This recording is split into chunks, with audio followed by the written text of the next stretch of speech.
"Oh woman, I am in pain." Noah winced, pulling away from her hand slightly. Mercy laughed, finding much humor in his pain. All men were strong and tough until they were faced with a tweezer on their eyebrows. Well, men were no different. She had been meticulously putting on no slight unibrow which, due to her excellent work, was no longer the "thank you very much." To my agent extraordinaire, Madeline Noble, heartfelt thanks for your unfailing patience, enthusiasm. You are now officially finished. Tapping on the head currently laid on her lap.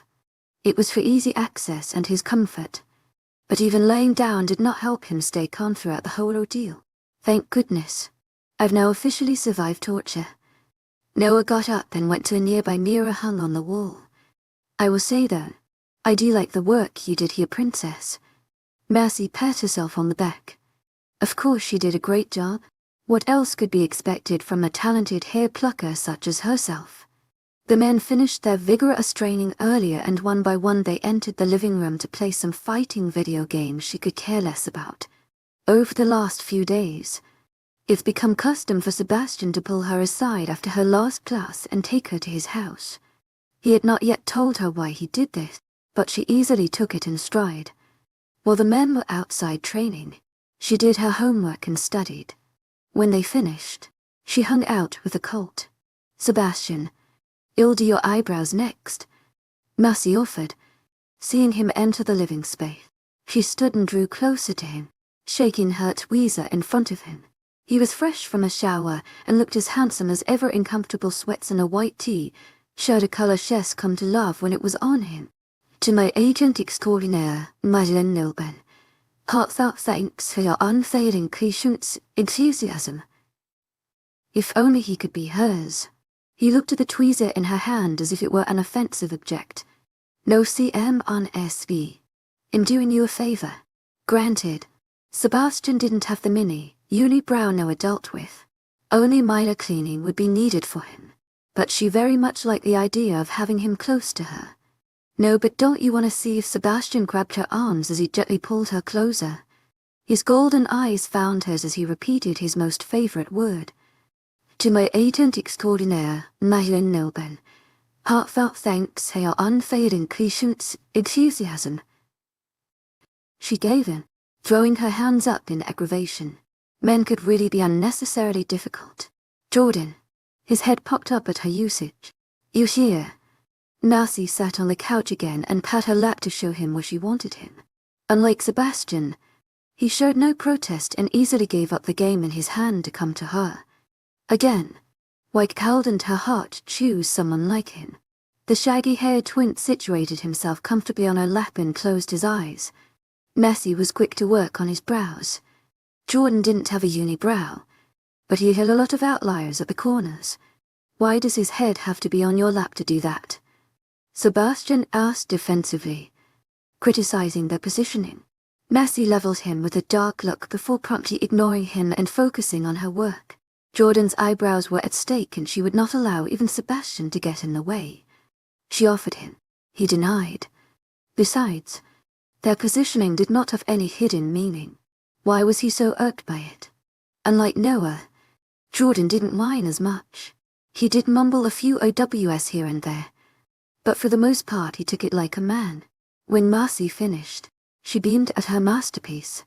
Jordan had thick, beautifully carved brows that any girl would envy. It truly accentuated his cuteness.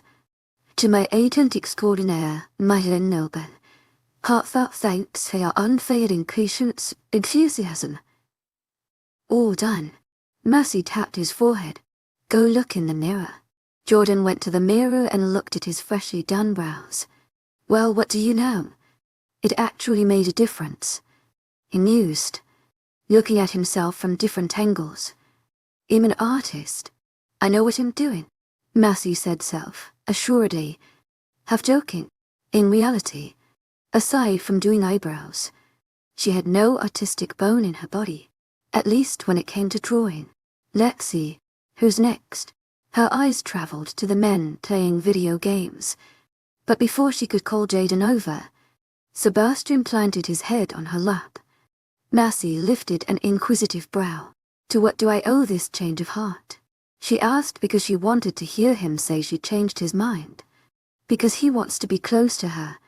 Because he was jealous Jordan replaced him. Sebastian doesn't gift her with any answer. "You didn't speak so much when you were doing Jordan's brows," Sebastian murmured, ignoring her question, knowing he would not give her further insight. She set herself to work, one hand grasping the edge of his head for stabilization, and the other plucking away. As a way to get back at him, she purposely plucked harder than was necessary, hoping to incite a yelp of pain from this difficult whirlman. Much to her disappointment, he did not satisfy her yearning, instead wincing every once in a while, but never once crying in pain. When she finished his brows, she smiled at her great work and tapped him. "Now you can get up and check it." But rather than go to the mirror and look at her great handiwork like her previous clients, he swiftly grabbed her tweezers and got up. Mercy gaped. "Hey, that's mine. You'll get it back later, when I drop you off at your house," was his mere reply. His imposing hum hovered over her with a vaguely satisfied expression before going to sit himself with the rest of the guys playing video games. Mercy huffed in indignation. Did he only make himself go through the whole ordeal for that to take the tweezer away from her? He was definitely strong enough to take it out of her hand if he really wanted to. But he went through the extra step. Having now had her tweezer confiscated, she situated her beside Jordan and crossed her arms in mild agitation. Much to her surprise, Sebastian wasn't as anti-social as he made himself out to be. He participated in the video game, and judging by the curses spewing from Nosemouth, he was rather good in it. "Why are you grumpy?" Jordan's eyes flickered to her momentarily before returning to the large plasma screen. Sebastian took my tweezers away. "Now I can't even do your brother's eyebrows," she complained, referring to Jaden. Jordan quietly chuckled at her admission. "I have an idea of why he might have done that," Jordan remarked, an impish smile taking shape on his lips. Massey edged closer. "Tell me, are you familiar with how our kind proposes mating to a woman?" No, not really. Maybe biting," Massey offered. Well, she may have been learning more and more of werewolves since knowing them. The topic of mating didn't fully come up. At least the method of it. Jordan shook his head. "No, that is a part of the mating process. What I'm talking about is the actual proposal. Men can't around biting whatever female suits their fancy. They have to first be accepted by the female before mating happens." Massey's eyes filled with interest. "How do men propose?" "Unlike Western culture, we do not propose by giving a woman a ring, though the ring has been adopted in order to fit in. But, in werewolf culture, the way a man proposes is by going down on a knee and placing his head face down on her lap while she is sitting. It also must be done in the presence of more than 2 witnesses. Even though we obviously weren't proposing to you, if I have flipped around and dug my face into your lap, it would have looked like I was in the presence of everyone," Jordan explained. The thorough explanation had Massey quiet for a few brief pauses. "Well," she finally said, blinking in. Of all things, she would have never theorized that. "How very odd." "I know. It can sound strange." Jordan relented, seeming to take note of her astonished expression. Massey's gaze lingered on Sebastian. Could it be that her golden beast finally developed feelings for her? It did make sense. Picking her up and taking her home each day. Even the days she worked at the Dark Falls Diner, he appointed himself as her chauffeur. She no longer needed to ask her parents for a ride back home. Something they were ever so grateful for. Perhaps Sebastian had grown to like her. Still, Massey sensed Sebastian's nature was not one to openly declare abundant love. Yeah, definitely no heart, felt poetry coming out from him anytime soon. Her attention shifted when Keisha entered the living room and sat in the vacant spot between Sebastian and Noah. She looked as beautiful as ever, wearing hip, hugging jeans and a cute blue blouse that accentuated her ocean blue eyes. Massey would have originally sat there, but since Sebastian unfairly took her tweezer, she was annoyed at him and wanted to show it by not sitting near him. The action had been pointless. It wasn't as though he noticed anyway. Although Keisha's between the two were man, her body was angled towards Sebastian. They were having small conversation, but their voices were too low for Massey to decipher the words they spoke to each other. Sometimes, Noah would join in on the convo, but it was clear by the way the blue-eyed beauty rolled her eyes that she much preferred the buff woman stayed out of it. Throughout the ordeal, Sebastian kept his gaze firmly on the game, only flickering his eyes to the woman beside him once in a while to respectfully show he was paying attention. Massey cowled and helped the jealousy that stung her. They looked so comfortable and at ease speaking to each other. Sebastian's pose was relaxed, and she even noticed how he ever so slightly leaned into her when she whispered something in his ear. A slight quirk of his lips showed he found whatever she had told him amusing, and at this Massey abruptly got up. To distract herself momentarily, she decided to go to the kitchen and grab a snack. Massey was annoyed at how jealous she felt over a conversation. It's really not as though they were outwardly making moves on each other. They were just being friendly, although she was certain Keisha's intentions were anything but. Sebastian was hers, so it's not as though she should be bothered by another girl's competition. It just sucked that her competition was a gorgeous, strong she-wolf that had known him for far longer. Grabbing onto a sour green apple, Marcy plopped herself onto a chair in the empty kitchen. Judging by the clock hung near the refrigerator, Sebastian would likely be taking her home in about an hour. The loud crunches of her biting filled the quiet room. "You're here again. How fortunate of us to have you in our home." The sarcasm that dripped from the feminine voice told otherwise. Recognizing who it came from, Marcy faced the newcomer with distaste. "I'm glad to know someone else enjoys my presence here," Marcy said dryly. "Quite the opposite. You're like an annoying bug that refuses to go away.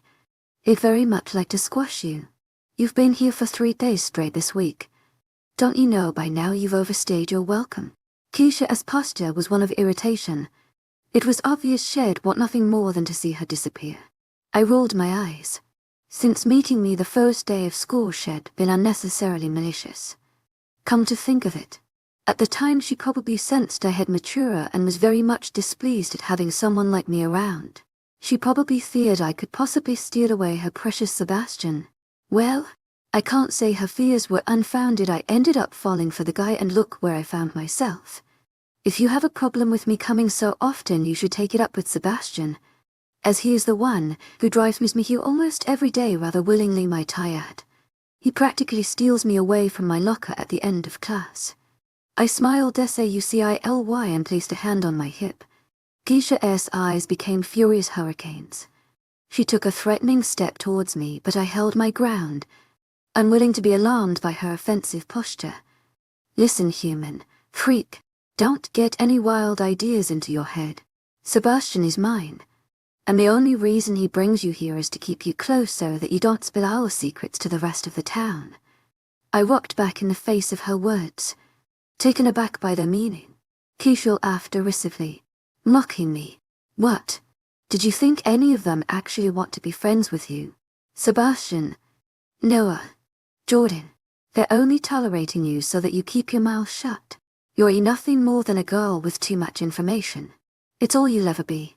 I suggest you find your way out of this town and never return again." I glared at the acidic woman in front of me. Usually I try to get along with people, but there are some individuals who aren't worth the effort. Well, since that's all you'll ever be, why are you so concerned about my presence here? You seem awfully triggered for someone who finds me so irrelevant. The 𝐊𝐲 growled, surprising me with the malevolence held behind it. True. I understood if Keisha was peeved Sebastian was giving me attention. I experienced a minor bout of jealousy myself only moments ago, but the harmful intent Keisha radiated felt ridiculously unnecessary. "Don't test me," she warned. My hands balled into fists. I hated people who intimidated others through physical means. "Or else what? What are you gonna do?" I threw indignantly. It did cross my mind that I should probably keep my mouth shut and seek refuge in the living room with the guys, where I knew for certain Keisha would not step out of line. But who's to say that if I escaped now she wouldn't corner me again and be as aggressive? I had to hold my foot down, or else she would not take me seriously. "I will destroy you." My eyes widened as the once beautiful Keisha had her teeth morphed into dangerous, sharp canines. They looked horrendously off in such a perfect face. Her hands shifted as well, and she held her claws up maliciously as she took predatory steps towards me, eyes glinting with satisfaction at the fear that crossed my features. Still, I refused to be shaken. "What do you think you're doing?" Keisha paused at the cry of 𝐊𝐲𝐬𝐬's voice.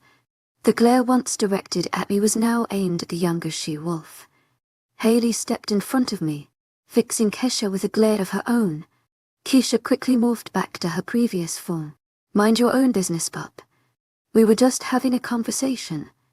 To my agent extraordinaire, Madeleine Nilben, heartfelt thanks for your unfailing patience and enthusiasm. "Don't feed me that. I saw what you were doing." 𝐊𝐲 charged. "Whoa, what is going on here?" Jordan sauntered into the kitchen, his gaze shifting from 𝐊𝐲's defensive posture in front of me to the animosity between her and Keisha.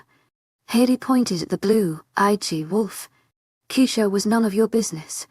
Keisha repeated, staring down at 𝐊𝐲, but the little girl refused to back down. It was clear Keisha was not only annoyed 𝐊𝐲 interrupted her talk with me, but also her obvious intention of writing everything to Jordan. I suddenly felt lost and exhausted at the recent turn of events. Take me to my house.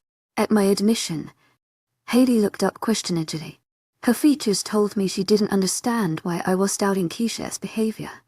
Jordan also seemed suspicious and discontent with the lack of answers given to him. To my agent extraordinaire, 𝐊𝐢𝐳𝐬𝐷𝐿, heartfelt thanks for your unfailing patience, enthusiasm. You'll go tell Sebastian to know. You can take me home, I interrupted. This seemed to disconcert him even more. He looked as though he were about to protest, but I stopped him. Just take me home, please. Jordan stopped and pursed his lips, seeming to come to a conclusion. Fine. Let's go. I squeezed Hayley's hand reassuringly and followed the shaggy-haired man to the front of the house, completely ignoring 𝐾𝐲𝐬. As I left, her eyes held confusion and mild alarm. Good. She had no idea whether or not I planned to out her, and that would bother her for the rest of the day. That is, unless Hayley told everyone else. But I kind of hoped she didn't. I was sure of the way I wanted to go about this. Inside the car, Jordan continually gave me curious looks. I knew questions were burning in his mind. Jordan, why has Sebastian brought me to your home almost every day? Why are you guys friends with me? I watched the trees breeze by us in a blur of green and brown. My hand went up to scratch the back of his head. To be honest, I'm not really sure why Sebastian has been doing that. You'd have to ask him yourself. But as to being your friends, why wouldn't we be? You know our secret. And despite that you're strangely not weirded out by us, I would expect you to want to stay away from us. Especially after that 𝐻𝐿 wolf injured you in the forest. He took a deep breath. You should be afraid of us, Massey. You're the one I should be asking why you're friends with us, hey? Is that what you guys were arguing about? You could say that, I answered vaguely. To my agent extraordinaire, 𝐊𝐢𝐳𝐬𝐷𝐿, heartfelt thanks for your unfailing patience, enthusiasm. He pushed, evidently dissatisfied by my answer. I groaned. Would it be considered cowardly to tell him the truth? In the end, his continual glances and the slight tugs when he pulled on the ends of my hair won out. I will tell you what happened, but you have to promise to not tell Sebastian or anyone else. This was something that needed to be settled between 𝐾𝐲𝐬 and I alone. I didn't want any of them interfering and make her think for a second she succeeded in intimidating me. Why must you place me in such a precarious place? No one, Jordan. After a moment, go ahead. I promise not to tell. Well, I was in the kitchen minding my own business, might I add, when 𝐾𝐲𝐬 went and started being all rude, pretty much saying she was tired of seeing me go to her house so often and that Sebastian was hers. At the last statement, Jordan's eyebrows skyrocketed upwards. I continued. She said the only reason you guys were even speaking to me was so that I wouldn't spill your secrets. That I'm nothing more than a girl who knows too much information. That I should leave. From there, things escalated. She got really angry at me and said she would destroy me. She went as far as changing her teeth and claws. Jordan's mouth dropped in horror. She started getting close to me, but then Hayley intervened and she backed off. Moments later you came, and here we are. To my agent extraordinaire, 𝐊𝐢𝐳𝐬𝐷𝐿, heartfelt thanks for your unfailing patience, enthusiasm. Summarizing the events in the most concise way I could. I didn't want to alarm him with the information, but if his expression was any indication, he was very much regretting promising to not tell anyone. Gosh. Mercy. I'm so sorry. What she did was wrong. You have to at least let me tell no. You promised. I reminded, stopping him from going any further. Jordan's hands tightened on the steering wheel and he clenched his jaw. I could feel the waves of displeasure come from him. He parked in front of my house and turned to face me. Not telling anyone about this is stupid and you know it. What are you trying to prove by not telling anyone? She's not your typical catty high school girl. She's a full-on werewolf. She must be disciplined for this, Jordan argued, his voice full of conviction.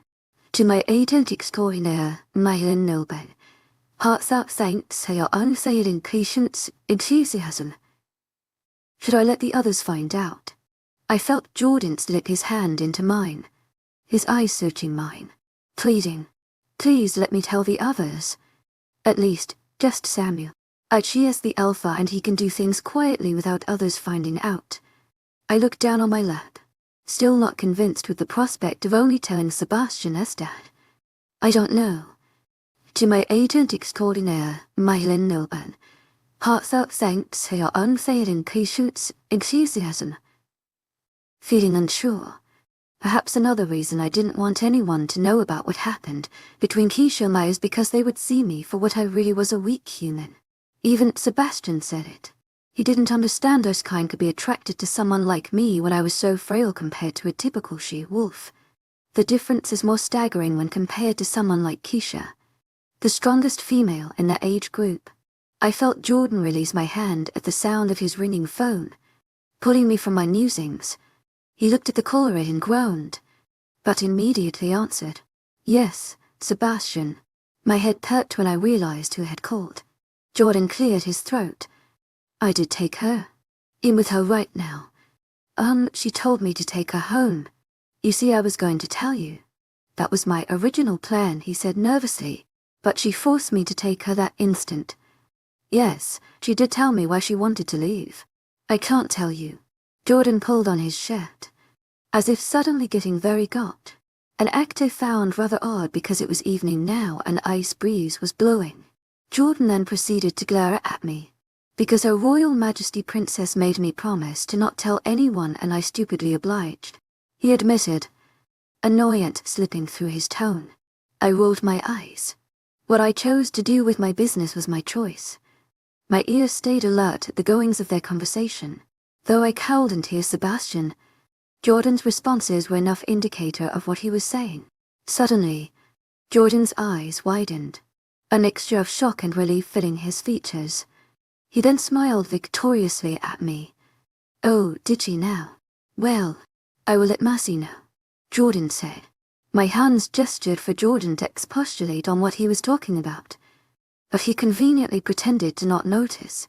His taunting smile said it all. "Who wants to know a secret now?" I harshly shoved his shoulders. When the call ended, Jordan leaned back against his seat looking as poised and calm as ever, a harsh contradiction to his earlier state.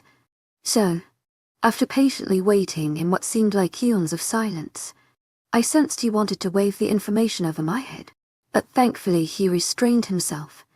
It seems little Hailey came out with the truth. She was there for the whole ordeal, so he doesn't know the background story. But he does know 𝐾𝐞𝐬 tried to assault you. Things are being handled accordingly and he says he wants to speak with you. He'll be calling you tonight. Oh gosh. To my agent extraordinaire, 𝐿𝐿𝐬 𝐊𝐢𝐧𝐰𝐳𝐬. Hiding my face in my palms, Jordan looked at me strangely, as if trying to figure something out. "What?" "Nothing." I could tell he was not only pissed you were refusing to tell him what happened, but also that I drove you home, and starting to think he kind of likes you. Make sure you're not saying things like that in front of 𝐾𝐞𝐬. Don't forget, that's her man. To my agent extraordinaire, 𝐿𝐿𝐬 𝐊𝐢𝐴𝐳𝐬. We both laughed. When the laughter died down, apprehension took its place for reasons unknown to me. Oh gosh, why was he asking you what happened if he already knew? Jordan ran a bemused hand through his hair. Beats me. He probably wants to know the backstory of the incident. Guess you'll find out soon. I bit my lip. Yes, I guess I will. 27. Clad in sweatpants and a comfortable shirt, Massey tried to enjoy what was supposed to be the most relaxed moment of her day. Homework was done, courtesy of using her time wisely while at the Cults. Now her plasma TV was turned on with colors glowing brilliantly as they displayed the whimsical movements of the wealthy, elite housewives of whatever rich city they were in. Even her tablet was active, simultaneously showing a DIY video on how to transform one type of clothing to another, and you could overlook the educational book of werewolves that she got from the fantasy section of the library. Even so, despite all these distractions, none of them held her attention for more than a minute at a time. Her phone did. Her phone, which was inconspicuously laying at the opposite side of her bed, face down with the volume turned uncharacteristically high, because, of course, she could not bear the thought of missing a phone call from the man she held affections for, Sebastian. She had already missed his phone call once while she happened to be showering the instant she entered her home. She dutifully called him back, but he did not answer. It was now 10 o'clock, an hour since Jordan mopped her off. The brooding beast should be calling her back any time soon. But honestly, could he hurry up? She quite wanted to enjoy her night in wonderful relaxation, but the prospect of his awaiting phone call had her more distracted than she cared to be. She wondered what he would say to her, but more importantly, she wondered of how he now saw her, after being placed in a precarious, dangerous situation with odds against her favor. It's such a shame that even if Sebastian did mate with her, she wouldn't turn into a werewolf. She would remain human, but age more slowly to be in sync with his slow deterioration. Weak, did he even care about that? She knew his wolf-considered strength, but when he was her cinnamon he was more affectionate than his human form. The familiar ringtone drew her from her thoughts, and in seconds it was on her ear. Why, hello there, Sebby. 𝐊𝐲𝐬𝐧𝐠 cheerfulness filled the line, and a content smile was on her face. A grunt. I hate your voicemail. Massey giggled, knowing fully why but asking anyway. And why is that? Because it sounds like you're answering, but you're eerie not. He responded darkly, sounding peeved at her sense of humor. Don't be such a sour patch now. Well, not unless you're planning on being sweet to me later. After she said this, Massey realized he probably wouldn't get her analogy. He didn't seem like the type to eat candy. As a matter of fact, the cult didn't have any artificial treats anywhere around their home. Only healthy things like fruits. 𝐾𝐿 calling because of what occurred in the kitchen today, Sebastian said, swiftly turning their light conversation to the more serious topic at hand. I didn't like your reluctance in saying anything, even when I gave you the chance. Had Haley not told me, I would know nothing. His tone belied his vexation at the way she handled the situation, and she even detected worry. Massey leaned against the board of her bed, sitting up straighter. They were right. She should have told them what Keisha did, but her plan of dealing with it on her own sounded better, because it wouldn't make her look so weak. I was handling it, Sebastian, she replied, her voice holding little remorse for her actions. Sebastian did not agree. No, you were not handling anything. This is nothing to make light of. You could have been seriously injured. He reprimanded harshly. There was a pause, in which he seemed to recollect himself before saying, what led to Keisha's extreme behavior? Massey clucked her tongue. She didn't want to tell him that it had to do with him the way he so freely invited her into his circle of friends and family. She feared he would put 1 + 1 together and come up with an erroneous solution, like not letting her go to his home anymore because it would be too dangerous for her now. All because of a vindictive witch. You're right. I'm sorry for staying quiet. If anything similar happens again, I promise to tell you. She conceded, hoping this would end the discussion. I ask you what led to it. He insisted, seeming to grow impatient. Why do you want to know? She countered 𝐶𝐬𝐬. She could picture Sebastian as amber eyes glowing with irritation. It's important for me to know what triggered Keisha. She's aggressive, but she's never done anything like that before. I want to know what led to this exchange. Massey bristled, feeling accused. Oh, so now it's my fault she almost chopped my head off. Excuse me for inciting the rabid dog, Massey said curtly. Sebastian sighed, evidently exasperated. You misunderstand. I am familiar with you enough to know this war started by you. I just want to understand. The insolence in her heart slowly evaporated. Massey felt pleased he trusted her character enough to know she wasn't a problem starter. You're right. She was the one who started the whole issue. I don't feel like talking about it over the phone. Maybe next time I see you in person I'll be more open, she promised, hoping to stall him until at least tomorrow. 5 minutes. His response was shortened to the point. Massey blinked, feeling very much confounded. 5 minutes. Yes, 5 minutes. Goodbye. Before she could further inquire about his inconspicuous choice of words, the line ended. Marcy gazed at her phone with a mixture of dread and anticipation. Could he really mean? Deciding she would not come to any conclusions, she laid back down on her bed and tried very hard to not look at the clock. So this was the first time 𝐾𝐲 behaved so aggressively. The 𝐨-Wolf must be very possessive of Sebastian in that case. She wondered why that was. Marcy was prone to being competitive herself when it came to guys, but she would never fight another girl for it. It just sounded foolish and petty. Marcy genuinely wondered if 𝐾𝐲 would have followed through with her threat. Would she really have injured her? And if so, would she have done it so severely as though to kill her? She could be dealing with a potential psychopath. 𝐾𝐲 knew she was human. She couldn't handle the hard hits and fights they dealt with one another. She couldn't heal with the same fluidity their supernatural genes granted. A low, nearby howl cut through her thoughts. 𝐊𝐢𝐳𝐳𝐬𝐑𝐞𝐝 𝐊𝐢𝐳𝐬𝐑𝐞𝐝. Marcy slowly got up and approached her open window. At the sight, her mouth dropped. Was that cinnamon? After quickly doing her bun, she quietly descended the stairs and exited through the kitchen's back door. Her suspicions were confirmed when she saw the familiar, large rusty-colored wolf trotting to her. He lowered to the ground, and Marcy immediately knew he wanted her to hop on.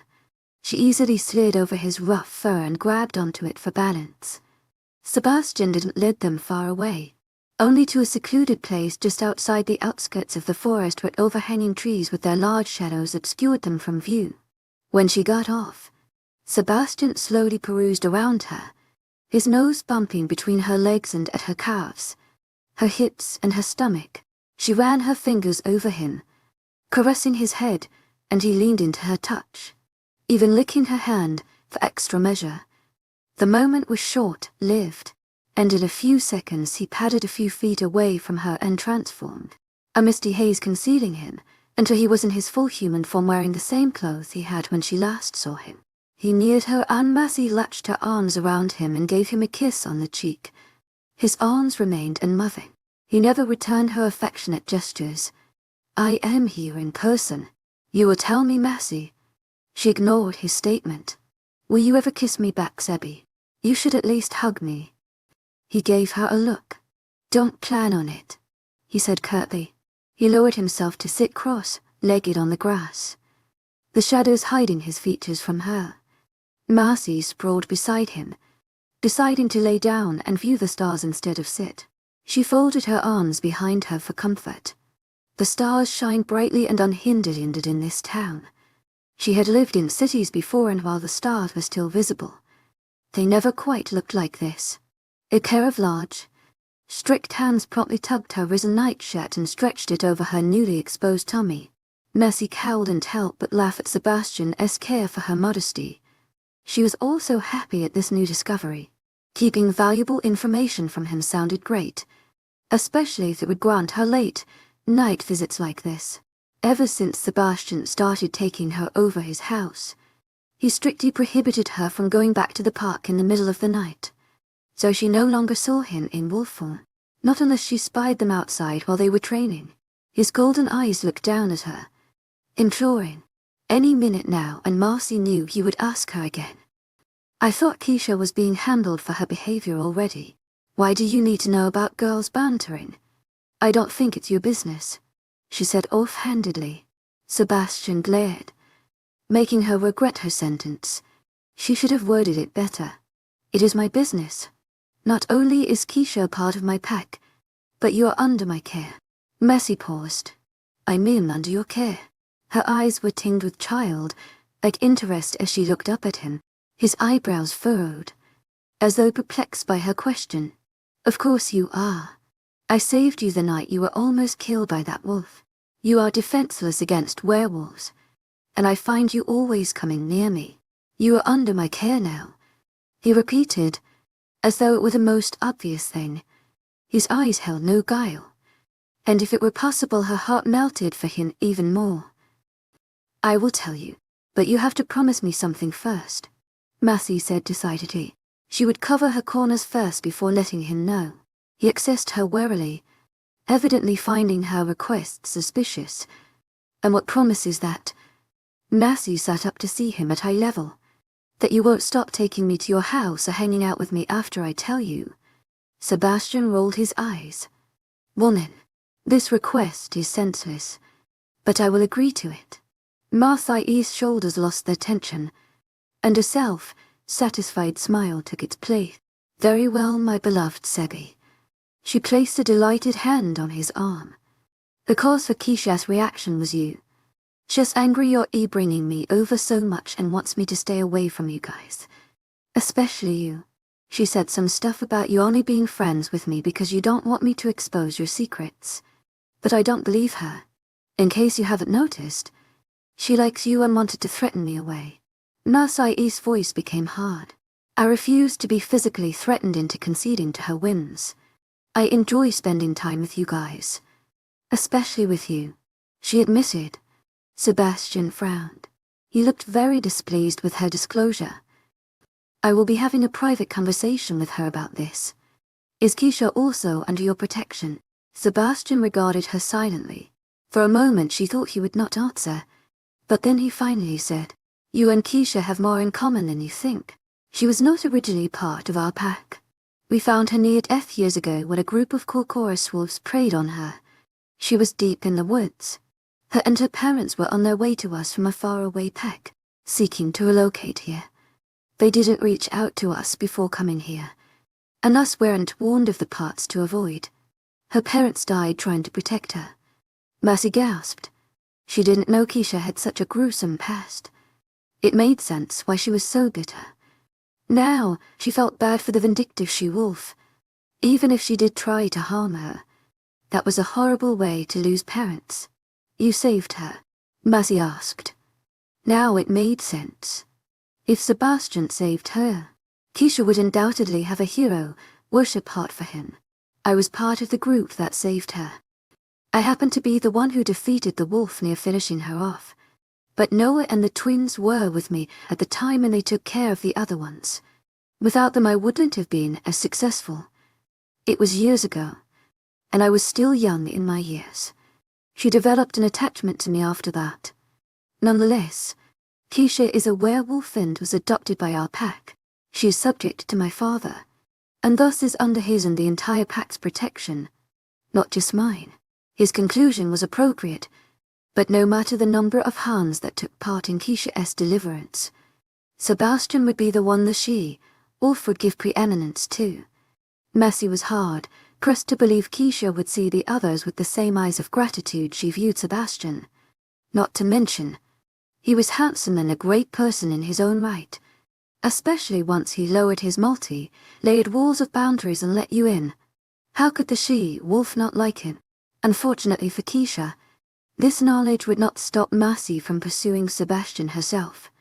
She felt bad for the girl, and even understood where she was coming from. But all was fair in love and war, and it still did not justify her harmful intentions towards her. I'm sorry to hear that happened to her. Her and I were both attacked by those type of wolves. It's a shame her outcome was much more gruesome than mine. Keisha also had a valid reason for being in the woods that day. Mercy didn't. She made a foolish choice to explore the forest. To my 𝐿𝐷𝐞𝐝 𝐊𝐷𝐿𝐷 heartfelt thanks for your unfailing enthusiasm.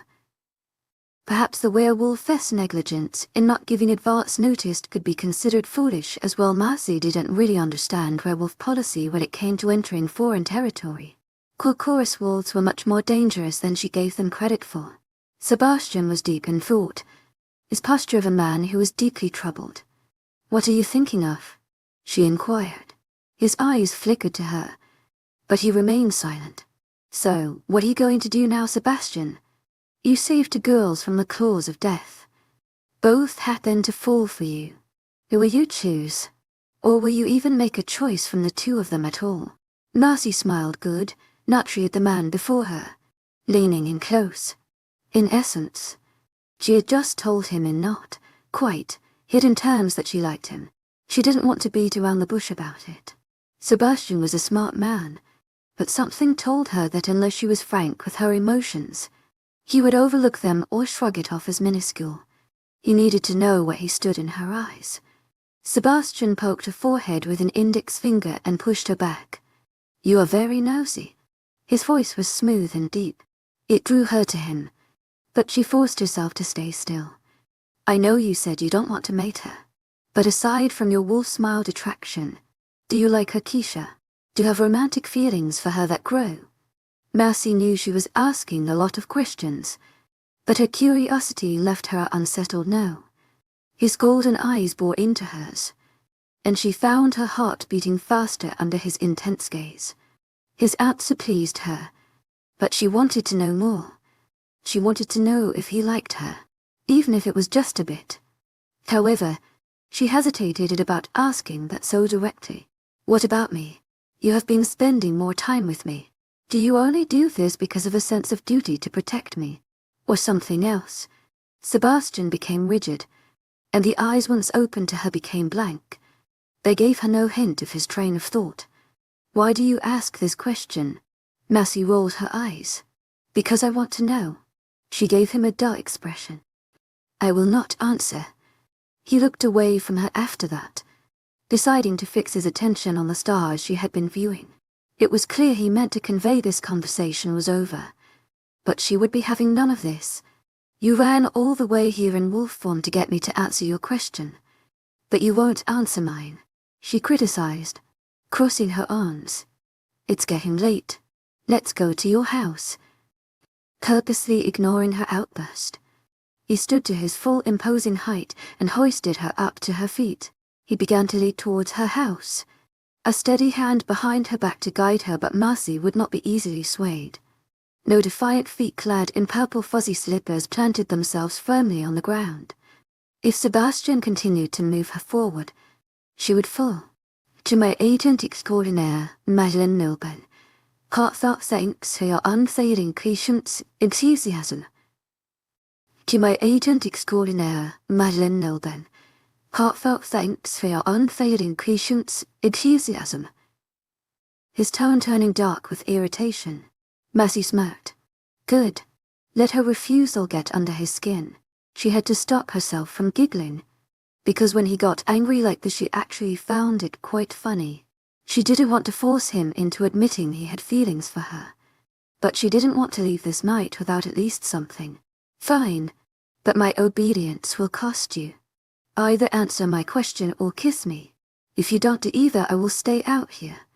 His eyes narrowed, but Mercy clarified. "I meant on the cheek, of course." Sebastian's glare did not diminish. "I will do neither." At his response she looked put off, but this was really a cover for the mischievous glee she hid inside. "All right, Sebastian. Call me. Out in this cold, frigid weather. Dark outside." Her eyes wandered around them, and she fixed them on the forest. "Wow, look at those shadows. They look rather ominous, don't you think? I can almost feel the danger of." She was stopped by warm, soft lips that pressed ever so lightly against her cheek. She almost turned to meet her lips with his, but Sebastian was scary in his own right, and she did not want to piss him off even further. "To my agent extraordinaire, Madeleine Nobel, heartfelt thanks for your unfailing patience, enthusiasm." "To my agent extraordinaire, Madeleine Nobel, heartfelt thanks for your unfailing patience, enthusiasm." "Now get inside." His lips near her ear. Mercy shivered at his inflamed temper and quickly obeyed. She allowed his hand to engulf hers and led her home. She sighed dreamily and admired his toned physique from behind. He looked so cute, all perturbed and annoyed. It was always so fun to push his buttons. What could she get away with next? The following day after school, Sebastian showed up at her locker as usual. When Mercy kissed him on the cheek, he kissed her back without her asking him to. This time, she noticed the kiss was not as feather, light against her cheek. She purposely made sure to not bring attention to it.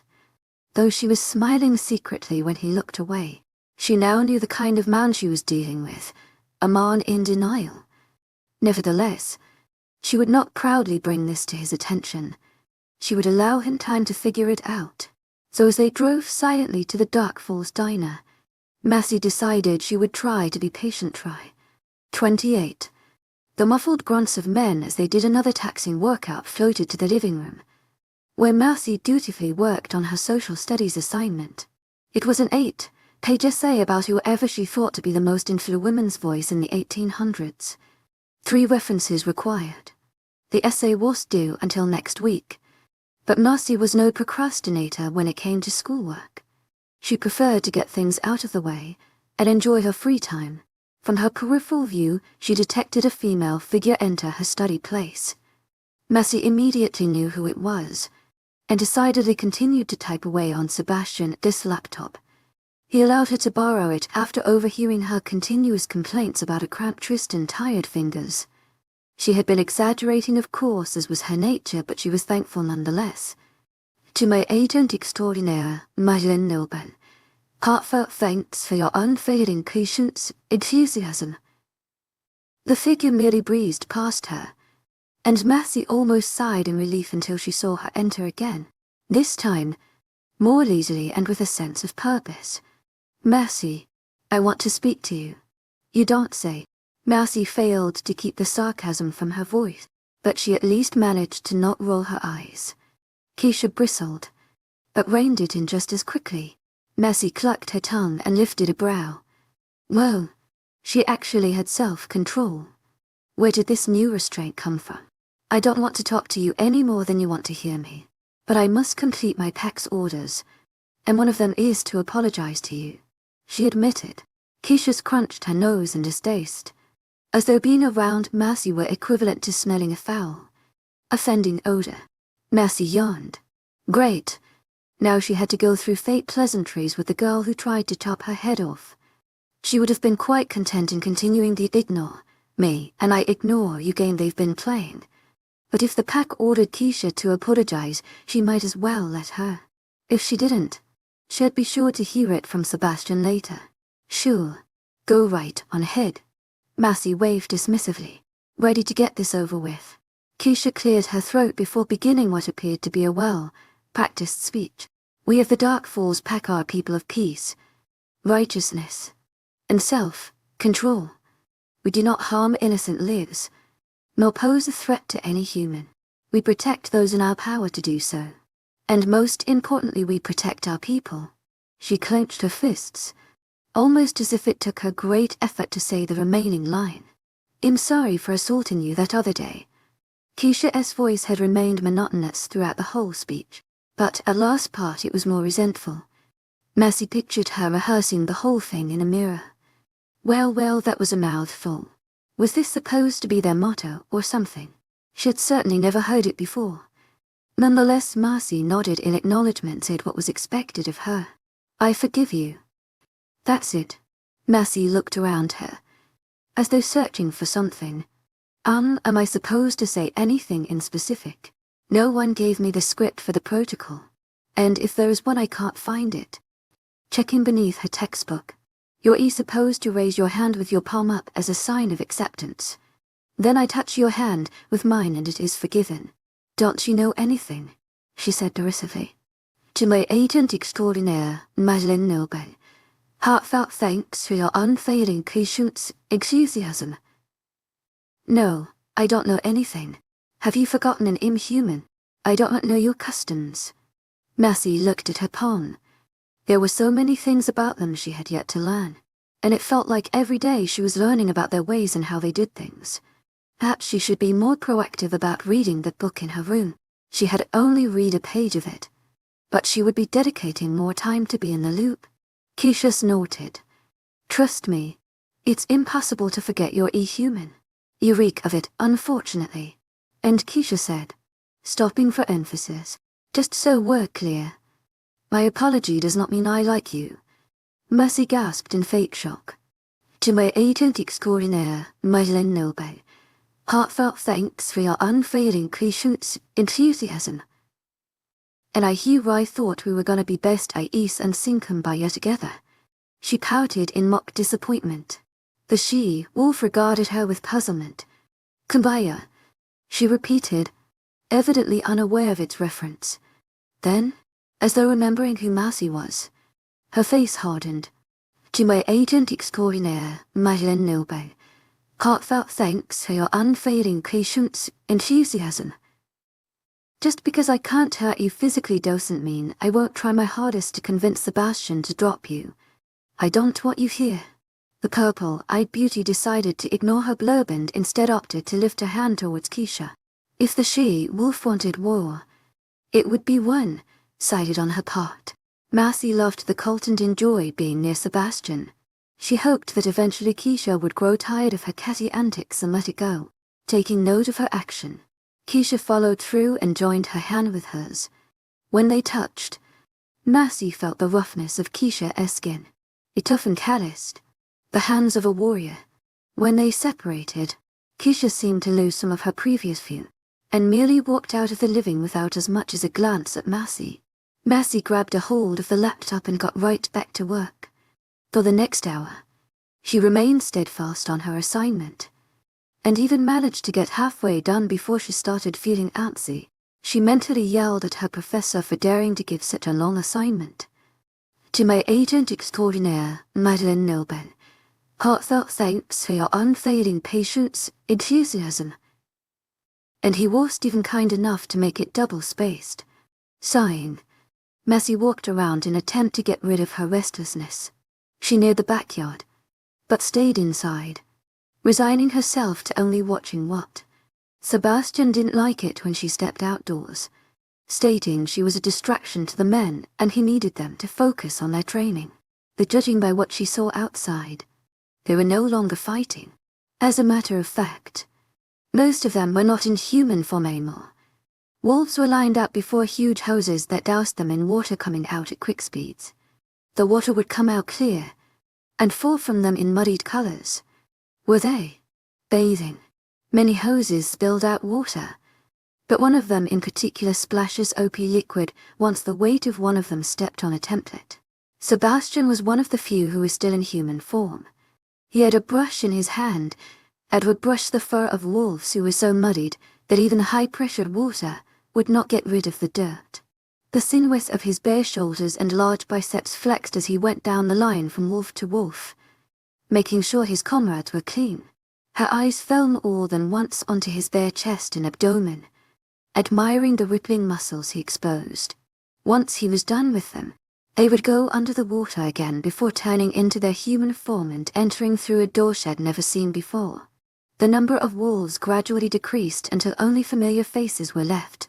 The twins, Noah, James, and of course Sebastian. Sensing it was safe to venture outside, 𝐿𝐸 left the confines of the indoors in time to watch them shift into wolves. Everyone except Sebastian. So you guys to give your wolves a shower, 𝐿𝐸 blurted, approaching them. Sebastian gave her a look. I thought I told you to not come outside. He began brushing James while Jaden stood under the soapy water. But training's over, she protested, gesturing to the now desolate grounds.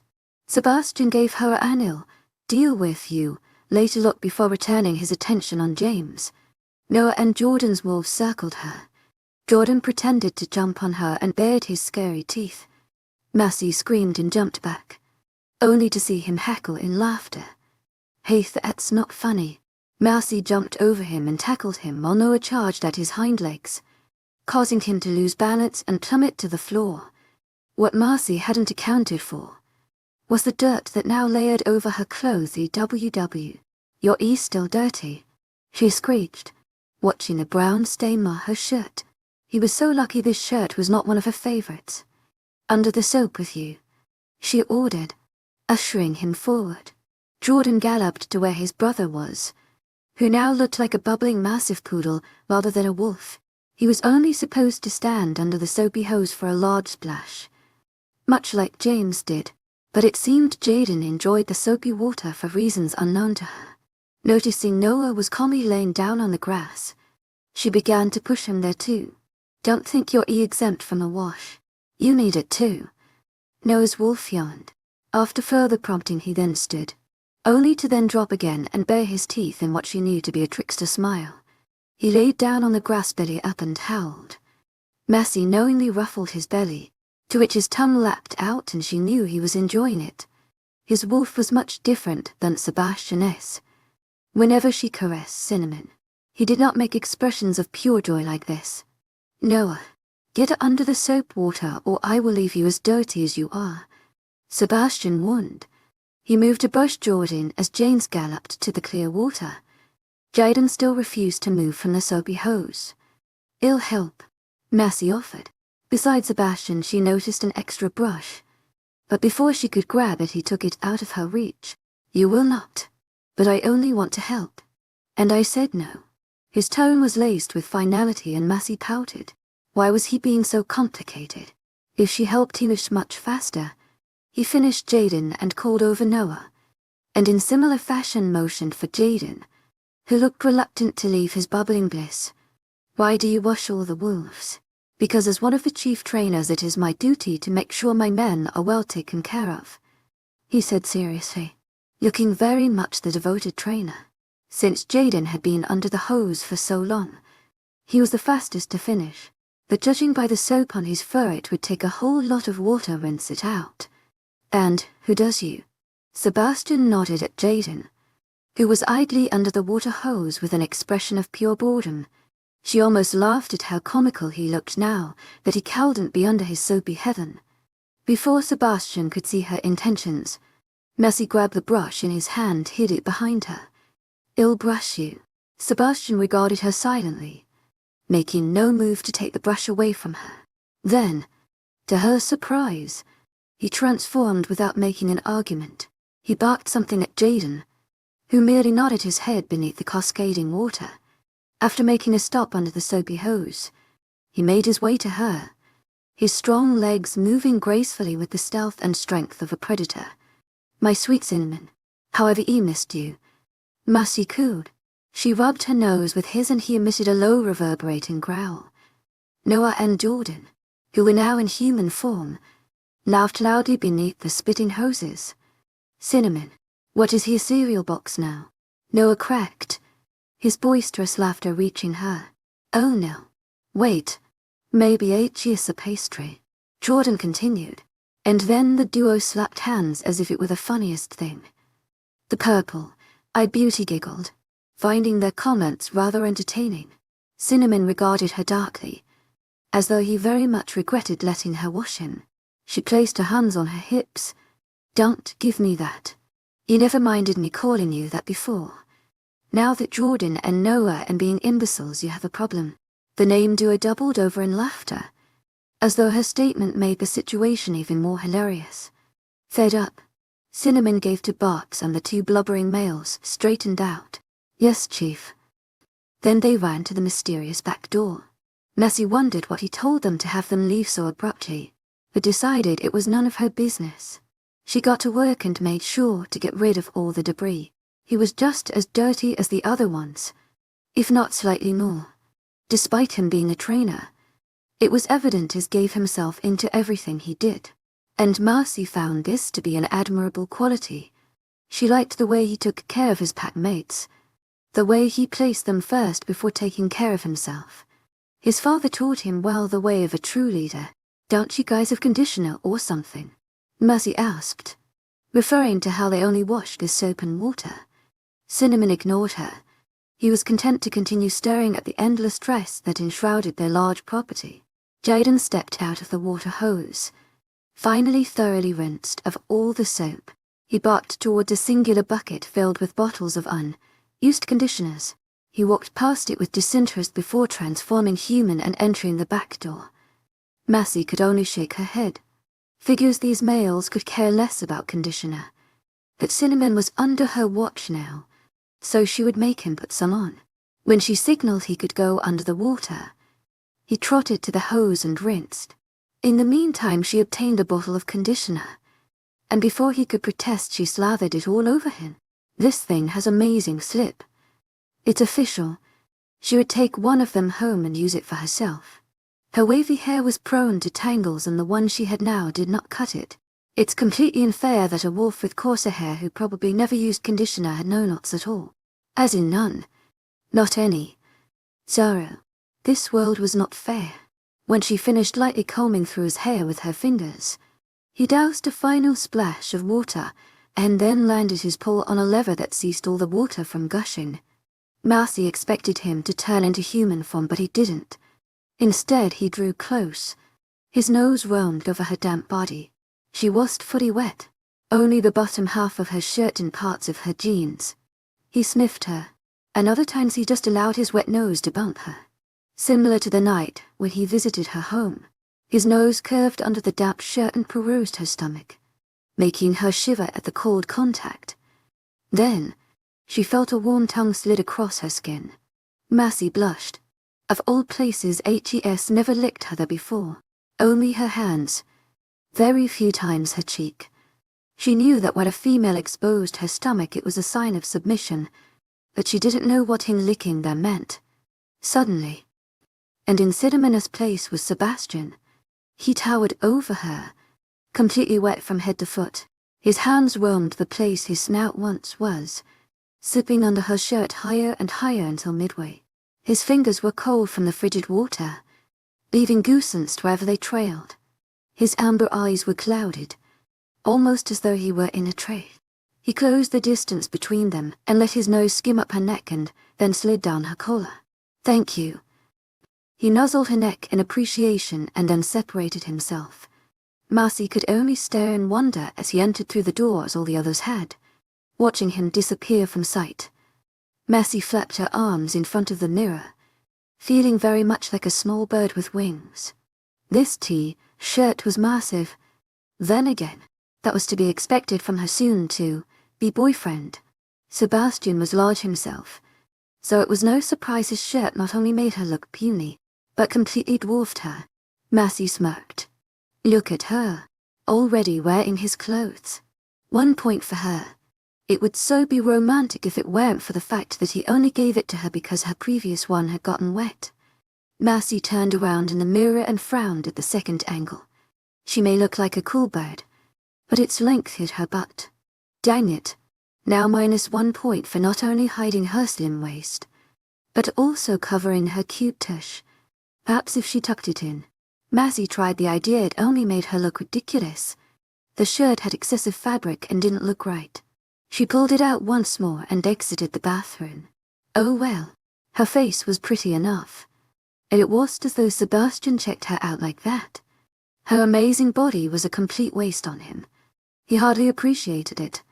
The only time he really looked at her like that was on her birthday, and she put much effort that day. Most of the time Sebastian was so proper, never letting his eyes wander. With his reserved persona, it's not hard to believe 𝐻ES never had a girlfriend.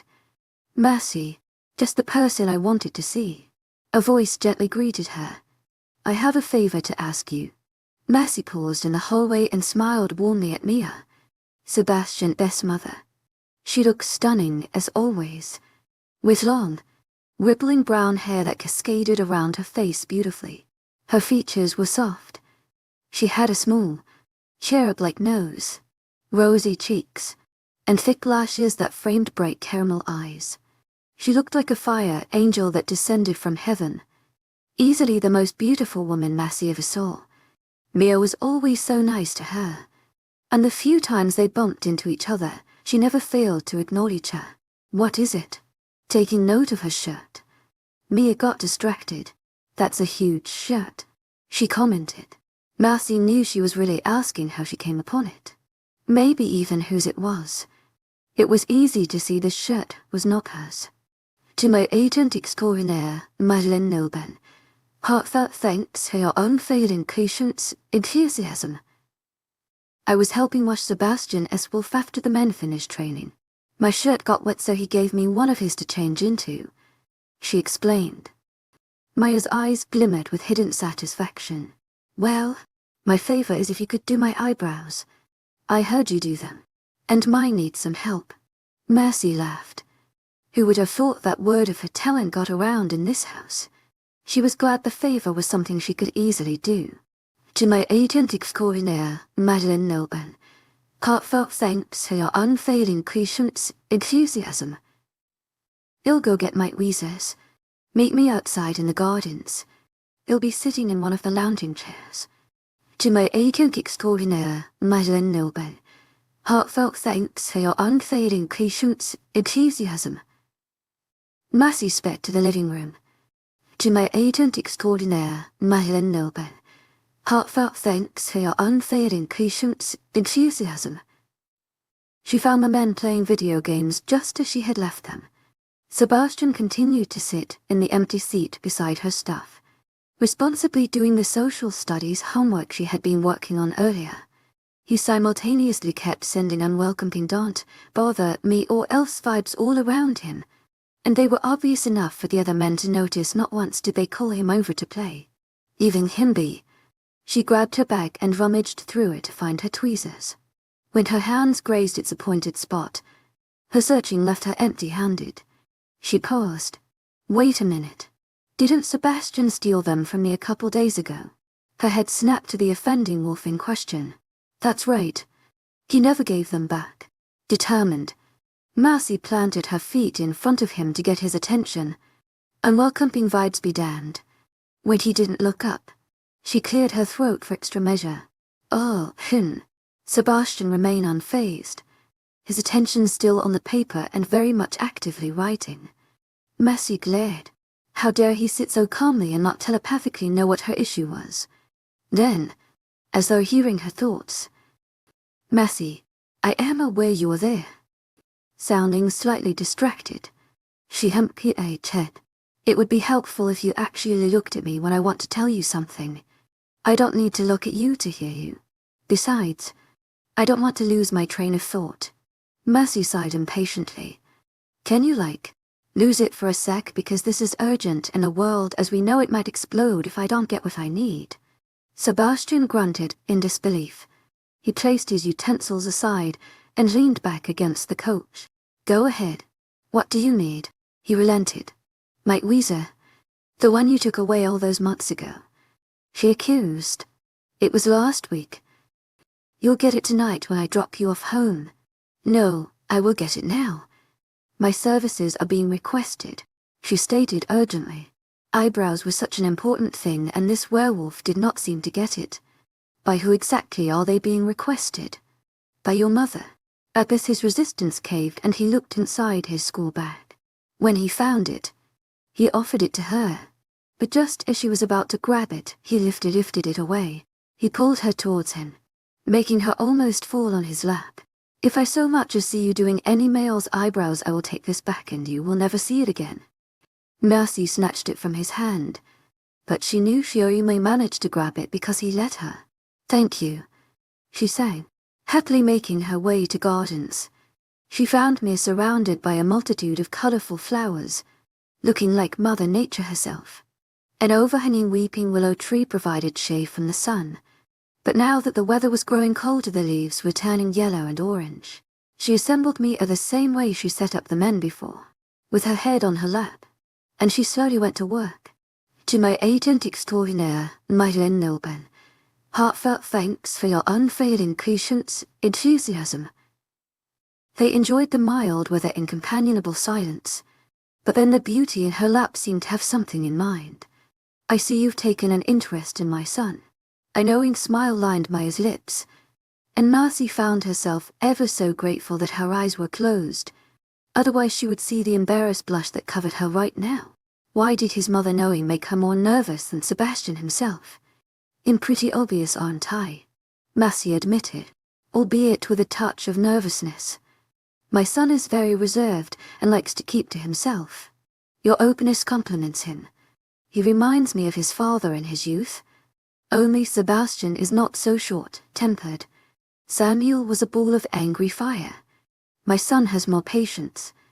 𝐊𝐢𝐳𝐸 Heartfelt thanks for your unfailing patience, enthusiasm. Massey probed with the way Papa saw us treats you. I thought it was love at first sight. Mia laughed, making Marcy stop for a moment until she settled down. Goodness, no. He hated me, for no good reason either. It took time before we tolerated each other's presence. Sebastian to have the same resistance to you that Samuel had with me. After all these years, and happy to see my son finally take an interest in someone. The purple-eyed beauty sighed inwardly. His mother may think Sebastian was completely openly to her, but that was nothing further from the truth. That Sebastian does not know how he feels for me. I think he might like me, but he hasn't openly told me. Mia seemed to disregard Mouse IE's assessment. For her reply was, there are not many women in this pack with mature. As a matter of fact, I am the only one. Before me, this pack was very reserved about mating women like us. For the most part, they've come to terms with it. But there can be some resistance, especially from some women, as you may have already experienced. Having finished with her left eyebrow, Messi moved on to the right. She knew Mia was referring to Keisha's hatred for her and the incidents that happened in the kitchen. Mia continued, I want you to know I appreciate your transparency with my son, and whether or not you end up becoming a part of this pack, you are welcome here. Messi smiled. She knew this was Maya's way of apologizing for Keisha's behavior, and even encouraging her friendship with Sebastian. She probably thought the 𝐊𝐲 actions might deter her from continuing to visit them, but that was not the case. Nonetheless, it was pleasing to hear her supporting words. They filled her with encouragement. Thank you, Mia. When she finished doing her brows, Mercy tapped her head. All done.